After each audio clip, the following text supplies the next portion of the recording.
Snakes are an integral part of Indian culture. These majestic creatures certainly enjoy a high status in the Hindu religion and mythology. Furthermore, snake charmers are associated with these creatures. The snake charmer is a mystical individual who can leave the viewers mesmerized. Some even consider snake charmers to be a certain category of artists. Also, many people consider them as musicians due to their ability to produce unique sounds. Most noteworthy, a snake charmer tells us his story here. So we have Aryanath, who happens to be a snake charmer.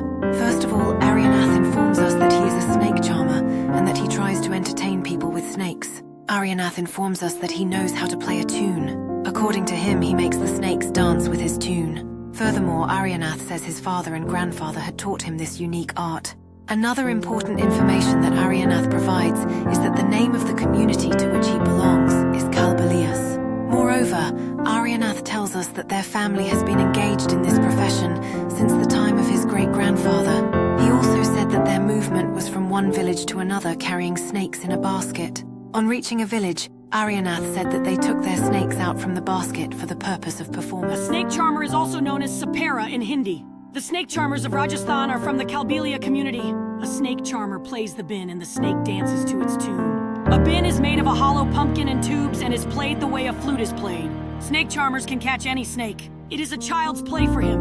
The knowledge about snakes comes from the family. They have a long tradition of catching and keeping snakes. Before television became popular, snake charmers were quite popular. They traveled from one place to another. They entertained people by showing the dance of snakes to the tune of bean. They also sold some medicines which are made from herbs from forests. Snake charmers could save many lives when someone was bitten by a snake. A snake has two hollow teeth. These are known as fangs. These are like needles of an injection. A snake injects its venom through its fangs. A snake charmer can take out poison from a snake, but very few snakes are poisonous. Most of the snakes are non-poisonous. Only 4 types of snakes in India are poisonous. Snakes are an important part of a snake charmer's life. The Kalbelia dance has many moves similar to the moves of snakes. When a Kalbelia girl is married, she is given a snake as a gift. But the government has made a law which makes it illegal to catch or keep snakes. Now snake charmers are left with very few means of livelihood. एक सपेरे की कहानी। सपेरा कोई भी सांप पकड़ सकता है। Television के लोकप्रिय होने से पहले सपेरे काफी लोकप्रिय थे। सांप के 2 खोखले दांत होते हैं, लेकिन बहुत कम सांप जहरीले होते हैं।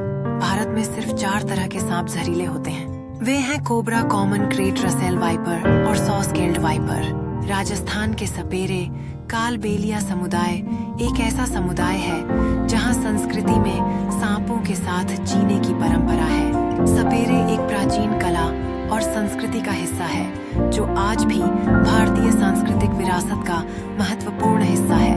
कला की यह रूपरेखा और संगीतीय प्रदर्शन लोगों को विभिन्न रंगमंचों पर आकर्षित करते हैं। इसी प्रकार सपेरे भारतीय संस्कृति की गहरी धारा का प्रतीक बने हुए हैं।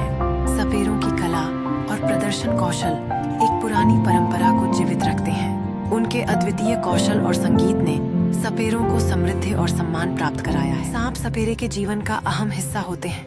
कालबेलिया नृत्य में सांपों की चाल से मिलते जुलते कई कदम होते हैं। जब कालबेलिया लड़की की शादी होती है तो उसे उपहार के तौर पर सांप दिया जाता है, लेकिन सरकार ने एक कानून बना दिया है जिसके तहत सांपों को पकड़ना या रखना गैर कानूनी है। अब सपेरों के पास आजीविका के बहुत कम साधन बचे हैं। सांप पर्यावरण के लिए उपयोगी होते हैं। चूहे उन्हें खाकर फसलें नष्ट कर देते हैं। सांप चूहे को खाते हैं।